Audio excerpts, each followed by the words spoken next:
Hi!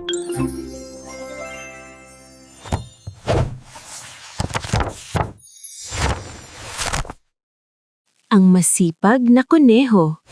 Sa isang tahimik at luntiang kagubatan, may nakatirang maliit na kuneho na ang pangalan ay Kiko. Si Kiko ay may malambot na puting balahibo, mahahabang tainga at palaging may ngiti sa kanyang mukha.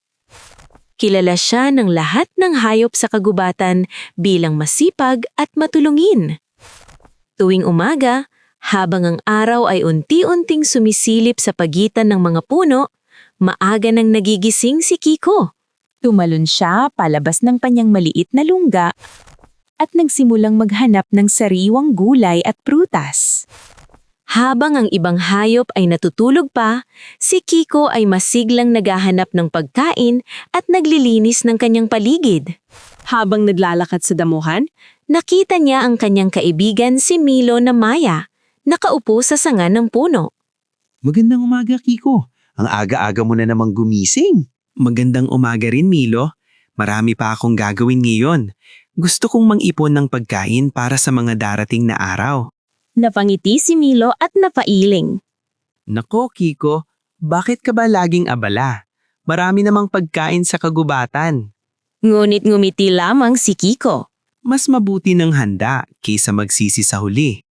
Lumipas ang mga araw at patuloy na nagsikap si Kiko. Nagtatanim siya ng gulay, nag-iipon ng prutas, at nililinis ang paligid ng kanyang tahanan. Sa bawat araw, nakakatulong siya sa iba pang hayop. Tinuruan niya ang maliit na kuneho na si Tiko kung paano magtanim ng gulay. Tinulungan niya ang pagong na si Pilo na buhatin ng mabibigat na kamoting kahoy. Nakipaglaro si Kiko sa mga batang hayop sabay ng pagtuturo kung paano mag-ipon at maglinis. Samantala, ang ibang hayop sa kagubatan ay mas piniling maglaro at magpahinga. May mga nagtatapon ng basura sa paligid at may ilan ding hindi nag-iipon ng pagkain. Isang araw, habang naglilinis si Kiko, napansin niya ang maliliit na itim na ulap sa kalangitan. Parang darating ang ulan. Mas mabuti sigurong tapusin ko muna ang pag-iipon ng pagkain bago bumuhos ang ulan. Ngunit hindi nagtagal, dumating ang malakas na bagyo sa kagubatan. Umihip ang hangin, bumuhos ang ulan, at maraming mga dahon at sanga ang tinumba. Nagtipon ng mga hayop sa ilalim ng malaking puno upang magtago. Naku, wala na tayong makain. Tama ka. Halos wala ng prutas sa mga puno. napaisip si Kiko at dali-daling sumuong sa ulan upang umuri.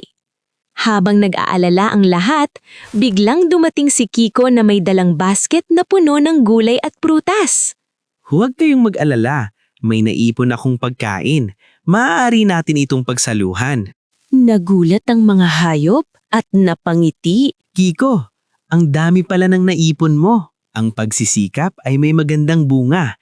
Masaya akong maibahagi ito sa inyong lahat. Nagkatuwaan ang mga hayop at sama-sama silang kumain. May mga nagsabing, Gusto ko ring matutunan kung paano mag-ipon tulad ni Kiko. Walang problema, Tiko. Tuturuan ko kayo isa-isa.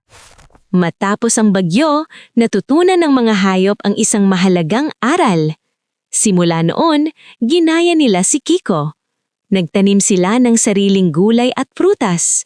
Nagsimula silang maglinis ng paligid ng kanilang tahanan.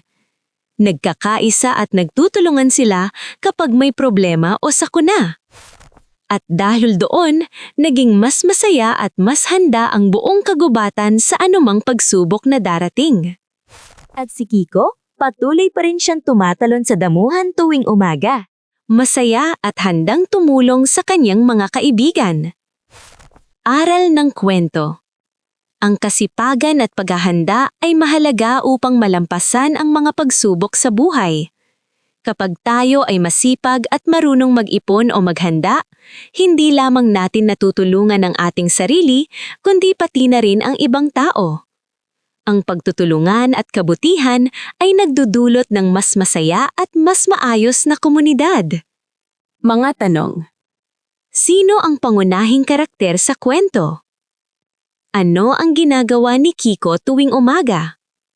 Paano nakatulong si Kiko sa ibang hayop? Ano ang nangyari nang dumating ang bagyo? Ano ang aral na natutunan ng mga hayop mula kay Kiko? Yay! Natapos natin ang kwento! Maraming salamat sa panonood mga bata! Sana nag-enjoy kayo at may natutunan din. Kita-kits ulit dito sa Little Shikai TV.